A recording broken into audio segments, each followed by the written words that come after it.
Yo, what's up? It's your boy Kid Cudi, Dream On Good in the building. You already know what it is. Hot 95. We in the mix. You know what time it is. Rage! Real shit, real shit, real shit, real shit, real shit, real shit. I sit on you, baby. I'm hot. 95. Hip hop. Hot. 95. I'm hot. 95. Hip hop. Hot. 95. Hey, t'entends pas ou pas? C'est Jackie Brown et Benji, les deux nègres marrons, man. Big dédicace pour Hot 95. Hey, c'est la psychiatre. Hot 95. Salut, c'est Tunisiano sur Hot 95. Hot 95 is hot 95 is the station, baby. Hot 95, c'est ça. Café Mafia pour la radio Hot 95. Toujours sur le terrain pour représenter le hip-hop à Sergi. Comme tu sais, le premier portail de hip-hop indépendant. 9-5, on est là, non?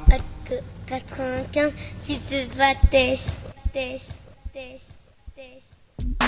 Cause day and night, the lonely stoner seems to free his mind at night. He's all alone through the day and night. The lonely loner seems to free his mind at night. At night. Where does your nickname comes from? Cudi is from my last name, Mescudi. And when I was younger, I kind of like, wanted to have my name somewhere in, my rap name, my stage name, because I thought it would, keep me separated from the rest, and it was the most creative thing I could think of, and it would give me my own identity. And I know there wouldn't be another Kid Cudi, you know what I mean? So I kind of put the kid on the front of it because I started rapping when I was young, and then it went from Kid Mess Cudi to just Kid Cudi. Can you start by introduce yourself to the French public? Who is Kid Cudi? Well, Kid Cudi, my real name is Scott Mescudi. Born and raised in Cleveland, Ohio. Yeah.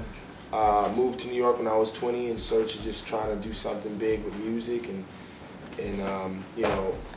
grinded real hard.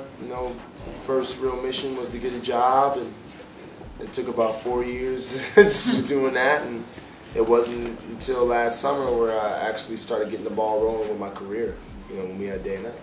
Okay. What was your job? I worked at a lot of retail stores, like you name it, American Apparel even, Abercrombie and Fitch, it's a bunch of places. It all sucked. It wasn't cool at all. That means bad. Yeah. Just like in the Day and Night video? Mm-hmm. Yeah, exactly like that. It's a true experience? That's why I was so into doing the Crookers video, because it showed that side of the grind, like working the 9 to 5, and like I did that. I was always playing at work, being bored, and and I wanted to show that side of me because I know the original Day and Night video was going to be a little bit more different and serious, and I wanted to capture a funny side to it. So it was a good opportunity to do that. We get somebody else. He's got plenty of questions. He's going in. The title of your album is Man on the Moon, The End of the Day. Can you explain it, because it sounds a bit paradoxical? Well, Man on the Moon is ultimately saying, like, I've always felt like I've been in my own little space, in my own little world, even as a kid.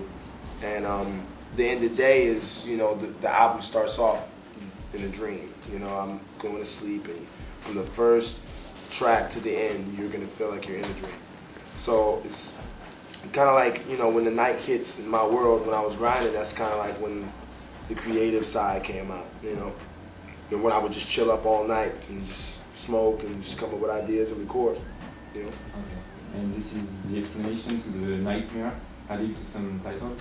Yeah, because it's like, as you follow along in the story, in the scene listing, certain songs I want you to put your mind in that state, like, that that you're going to witness a nightmare right now. Certain songs I want you to be scared to even play alone.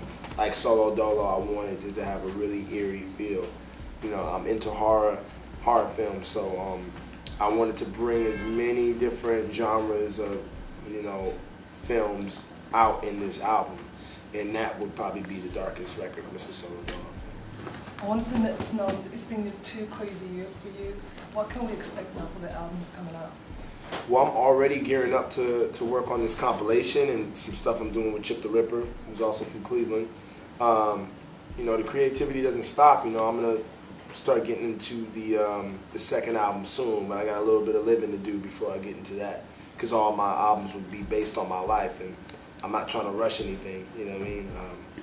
I'm just going to let some things happen, see what the next couple of years, you know, bring, and then we'll get into the second album.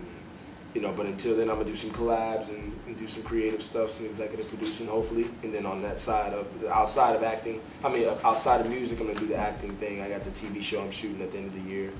And I'll be doing that from September to December. And hopefully I can get involved with some movies next year. Cool. And which producer have you been working with for this album? A lot of kind of new names and cats that have been doing it for a while. Emil, who's also my manager. Plain Pat, who's also my manager, Ratatat, Free School, Dr. Genius, Crater. It was really like I handpicked certain people, you know what I mean, and I really wanted certain sounds and certain vibes. And it was important for me to do that to create my own sound. I have seen that you have been working with Kanye. Come on, how did you meet them? Well, Kanye, I met, he actually reached out. I always used to see him around. You know, my manager is his A&R, so sometimes I would come around and just at events and I would see him there and say, hey. I never really had like intense conversation with him ever prior to that. But he reached out last summer and asked me to come to Hawaii to do hook references for Blueprint 3.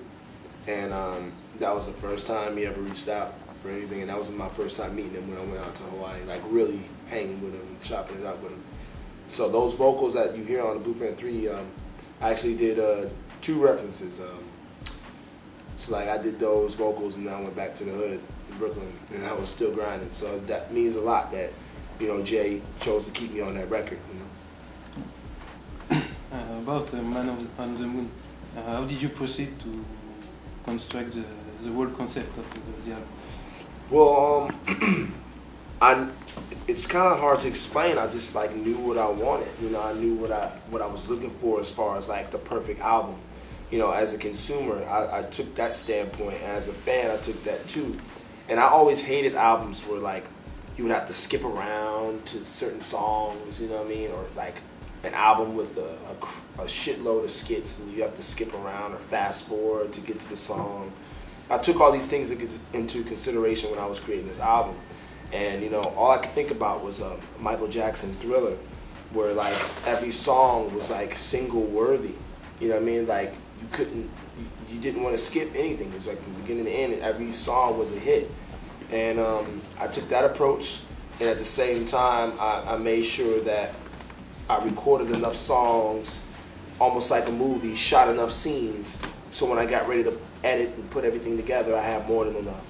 But I had to edit some scenes out, you know what I mean, just to make sure the story flowed properly. But I made sure I got out enough ideas and expressed enough feelings and put enough records together to eventually, we narrowed it down to 3 different ways that the scene listing was. It was like I had 3 different versions, and you know, we moved certain things around to just change the flow of the story. But ultimately, you know, what you see now is the final product, and we chose that because it just has the story flowing so perfectly.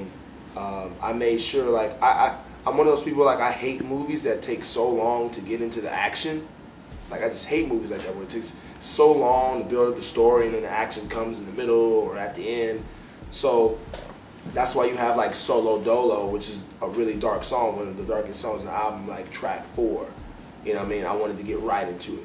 There was no hesitation, you know?